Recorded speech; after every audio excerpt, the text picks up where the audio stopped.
Hey Beatty, welcome to another video. I'm Sue and today I'm bringing you a new video format, this style, which is a vlog where I'm here to tell you what life is like for us Venezuelans. Because it's no secret to anyone that we had to emigrate since the situation in Venezuela is a bit destroyed, to put it bluntly, a bit chaotic.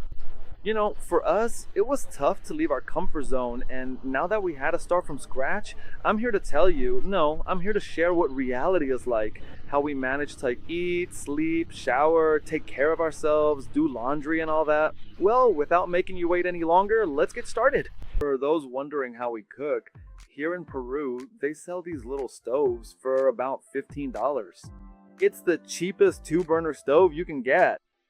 Plus, the gas cylinder costs around another $15, and then the refill is about $10 more. Then there are forks, knives, and all those things you need to eat. When I got here, I went straight to places like import stores since they bring all that stuff from China at really low prices. You can get things for 30% to 50% cheaper than what you'd pay at a supermarket or any other store. Same goes for food. I buy my food myself. I get it at wholesale markets, which turns out to be really affordable. Compared to the supermarket, where the fruit or vegetables, anything really, already comes washed. But that's not the case here. For example, potatoes still have a bit of dirt on them, but it's all good. The amount of money you save is really great. Plus, there are street vendors who set up their products like onions, corn, tomatoes, potatoes, cilantro, any kind of produce really. Since they don't pay for a storefront or taxes, they can offer you those things for 20% to 50% less than you'd find elsewhere. That's the big advantage.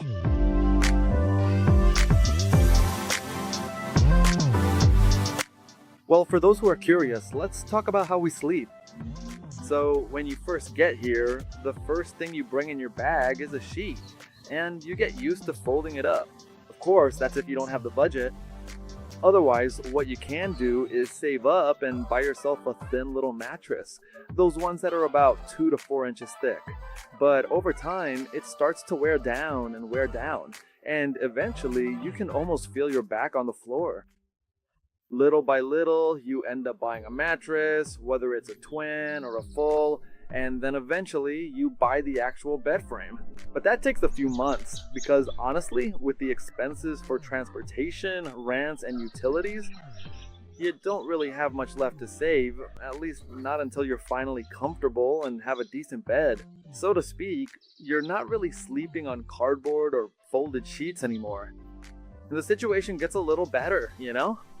And for those who wonder how we manage to wash up, shower, and take care of our hygiene, well, for those who emigrated to places like Panama, Colombia, Costa Rica, the Dominican Republic, or somewhere in the Caribbean, you have the advantage that you can get lukewarm or at least tolerable water. Even if it's cold, it's bearable. For those on this other side, like in Ecuador, Peru, Chile, or Argentina, the water comes out freezing cold. That's what they call it here. Freezing, cold, almost ice cold. It's unbearable because as soon as the water hits your head, after about 20 or 30 seconds, you get a migraine, a really bad headache. And on your skin, it feels like it's burning you. Of course, little by little,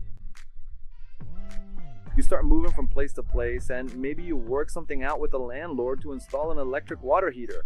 Or maybe you end up in an apartment that has a solar water heater, and now you have hot water, which isn't just a luxury. Because just imagine, sometimes the weather, at least in the city where I am, which is Arequipa, tends to be around 17 or 15 degrees Celsius. Sometimes, or even colder in the morning. Just imagine having a shower with that freezing water and then go outside. Because sometimes the bathrooms are outside, not inside, depending on the apartment you rent, and you could get sick. A lot of people come here and catch a cold or get sick. You could even get hypothermia, because it really does get that cold here. When you ate, at least when I got here, I would start eating, and by the time I got to my lunch, the food at lunchtime, when it was time to eat, the food felt like it just came out of the fridge because of the weather. It was unbearable because there wasn't a microwave nearby. And the people who rented out microwaves wanted to charge you almost half of what a meal costs on the street. So for all you YouTubers out there who want to know how we wash our clothes, well, by hand, because you barely have enough to buy a mattress and a few basic things. Cooking is tough, and buying a washing machine or getting everyone in the apartment to pitch in and buy one together is even harder. We have to wash by hand, or if you're resourceful or creative like me, you make your own homemade washing machine, like the one I built. I'll leave the instructions in the description and at the end of the video so you can make your own washing machine, especially for those who have emigrated. You need to wash your clothes without hurting your hands with the soap or dealing with the discomfort of cold water. Well, in conclusion, this is how we Venezuelan immigrants live, or maybe people from other countries too, as well. Sometimes it's hard to leave your comfort zone, knowing what awaits you. You don't have a good bed, you have to sleep on the floor. Sometimes you have to make sacrifices, like stop and buy meat so you can save up for the kitchen to make yourself some lentils, black beans, any kind of beans, whatever you can find. I mean, it's a sacrifice you make to try to improve your quality of life a little bit. Plus, you have to get used to cold water because honestly, and to the weather depending on where you are, you know, those changes in climate, since in Venezuela it's always just hot and even hotter. Super hot. But here, there are times when summer is extremely hot and winter is extremely cold.